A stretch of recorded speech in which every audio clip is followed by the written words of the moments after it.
by Wilson for the finish, but Sanagi won't go away with it. He gets a tap. Great job by Weston. Petarung Indonesia yang seharusnya memiliki peluang untuk mengangkat nama negaranya agar terdengar selalu dipromosi Dana White, JK Saragi, akhirnya mau tak mau harus mengakui keunggulan dari lawannya yang berasal dari Amerika Serikat, Weston Wilson, di UFC Vegas 93. Tampil di acara pendukung acara tersebut, JK datang dengan membawa satu kemenangan sebelumnya yang berhasil diukirkannya dengan TKO. Sementara itu Wilson memiliki catatan dari pertarungan terakhirnya dengan kekalahan yang terjadi pada bulan Januari lalu dari tangan Jen Silva. Dari rekor pertarungan terakhir yang dibawa kedua pesaing di kelas bulu ini, menjadikan JK Saragi dianggap lebih memiliki peluang untuk memenangkan pertarungannya. Namun sebaliknya jutaan mata warga Indonesia menjadi terkejut setelah mengetahui petarung asal Simalungun itu kalah dengan upaya submission dari Wilson. Ketika durasi pertarungan mereka tidak sampai menghabiskan satu batang rokok di ronde pertama. Di manakah kekuatan si tendangan maut tersebut? Kenapa tidak terlihat sama sekali?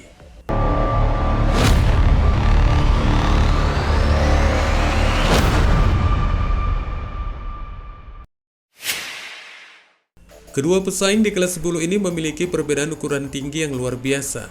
Weston Wilson dengan ukuran tinggi badan 185 cm. Namun meski dari keduanya memiliki perbedaan kurang tinggi badan yang cukup mencolok setinggi 10 cm, JK Saragi sempat juga sekali mencoba untuk menjatuhkan pesaing Amerika Serikat itu. Selain itu, si tendangan maut ini juga sempat beberapa kali melesatkan serangannya dengan pukulan kerasnya, hingga terlihat mampu membuat lawannya kerepotan. Wilson tidak berniat untuk mengikuti arah permainan dari JK. Anak didik dari Stephen Wonderboy Thompson ini malah lebih memfokuskan serangannya dari arah ground. Dan benar saja, Wilson ternyata mampu memanfaatkan jurus groundnya dengan cukup baik. Dia berhasil membanting sang jagoan asal Indonesia dan mulai menguasai duel di bawah. JK sendiri yang sebelumnya mengakui jika lawannya ini memang cukup ahli di pertarungan bawah, berhasil keluar dengan membanting upaya guillotine yang coba dilakukan Wilson. Sayang dari usaha keluarnya itu malah menjadi serangan yang berikutnya yang berakhir fatal bagi JK. Si tendangan maut malah terjebak dengan kuncian triangle armbar yang dilakukan Wilson. Dan akhirnya anak Simalungun itu tidak mampu lagi untuk berupaya lepas hingga terpaksa melakukan tap sebagai tanda menyerah. Tepat 1 menit pertarungan baru berjalan di ronde pertama.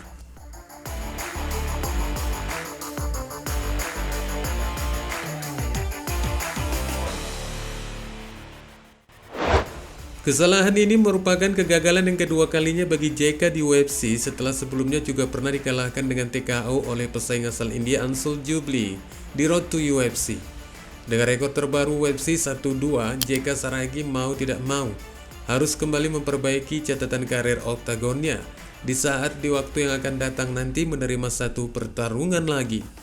Karena jika pada pertarungan yang akan datang, anak Simalungun ini kembali tidak mampu memberikan satu kemenangan, meski itu tidak harus dengan penyelesaian, besar kemungkinan tumpukan berkas namanya di pencari jodoh UFC akan semakin terhimpit dan bahkan bukan tidak mungkin jika peluangnya akan hilang sama sekali.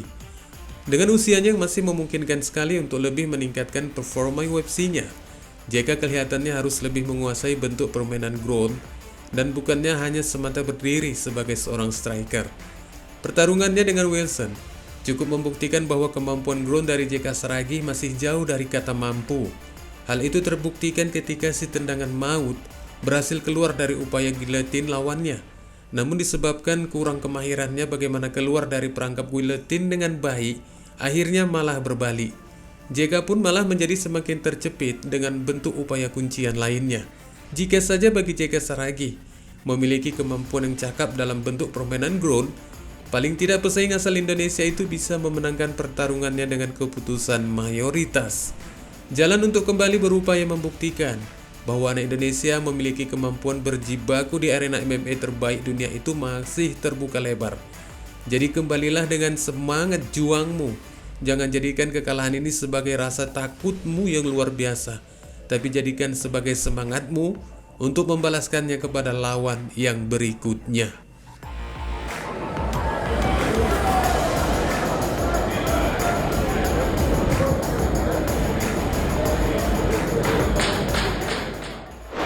Lebih dari belasan tahun berlalu dari pertemuan terakhir mereka di dalam oktagon, mantan juara dunia kelas menang UFC Anderson Silva dan penantang gelar 3 kali Chael Sonnen akhirnya kesampaian juga untuk kembali menyampaikan pertarungan trilogi yang telah lama ditunggu-tunggu untuk melawan para penggemar di dalam kompleks Tempo de Sao Paulo, Brasil. Melangkah ke dalam lingkaran persegi untuk pertarungan eksebisi selama 5 ronde. Sebelumnya Silva telah meraih kemenangan ketiganya atas legenda tinju Julio Cesar Chavez Jr. dan mantan juara UFC lainnya Tito Ortiz. Sementara itu Chael Sonnen terakhir kali berkompetisi di bawah bendera Bellator MMA pada tahun 2019 dan menderita kekalahan KO pada ronde kedua dari Lyoto Machida. Pertarungan yang menghabiskan selama 5 ronde ini tidak tampil dengan cukup memberikan hiburan kepada masing-masing penggemar mereka. Dengan Sonnen yang langsung keluar dengan beberapa pukulannya ketika pertarungan mereka baru saja sah untuk digelar dengan tanda bunyi bel yang terdengar ke telinga semua orang. Namun bagi Silva terlihat mampu juga untuk sedikit memberikan perlawanannya dengan beberapa tembakan bagus ke tubuh Sonnen sembari terus melepaskan tangan lawannya ketika menyentuh tubuhnya. Di ronde kedua, Chael Sonnen kembali terlihat menyerang Silva meski tanpa melakukan banyak kerusakan, dan kemudian Silva melepaskan pukulan hook kanannya yang mengarah ke wajah Sonnen dan mulai menambah kecepatannya, menunjukkan bahwa dia merupakan striker yang unggul dibandingkan gaya Sonnen yang lebih kacau. Memasuki ronde ketiga, Sonnen keluar dengan tampilan permainan yang jauh lebih buruk. Silva dengan cepat kembali melakukan jab dengan mengejar Sonnen yang terus kesulitan menutup jarak. Dari 2 ronde tersisa, permainan Silva cukup jelas terlihat lebih mendominasi daripada gaya permainan Sonnen yang terlihat sedikit berantakan. Meski demikian, bagi Silva terasa cukup sulit juga untuk mengambil peluang menjatuhkan lawannya tersebut. Hingga pada ronde keempat, Chael Sonnen sempat terjatuh, namun dinyatakan wasit sebagai akibat dari gerakan langkahnya sendiri dan bukannya dikarenakan serangan dari Silva. Sonnen kembali mampu bangkit dan bertukar tembakan dengan Silva dari jarak dekat hingga bel berbunyi. Di saat memasuki ronde terakhir, Sonnen mencoba mencari jalan masuk, tapi Silva benar-benar merasakan dirinya sendiri menyerang musuh lamanya dengan serangkaian pukulan keras dan pukulan ke tubuh. Silva puas dengan duduk santai, menunggu Sonnen masuk ke areanya dan memulai aksinya. Sonnen juga terlihat dengan senang hati menurutinya untuk terus masuk ke dalam jebakan Silva. Meski mantan petarung MMA yang dikenal cakap dalam percakapan sampah itu harus membayarnya dengan banyaknya jab yang masuk ke tubuhnya. Dengan waktu tersisa 42 detik, seorang dokter dibawa untuk memeriksa hidung Chael Sonnen. Laga ini berlanjut tanpa masalah dan Silva menghabiskan detik-detik terakhirnya dengan menampilkan serangan kelas dunianya, mendarat sesuka hati hingga detik terakhir berlalu. Meski demikian, hasil dari pertarungan ini dinyatakan berakhir dengan hasil imbang. Wassalamualaikum warahmatullahi wabarakatuh.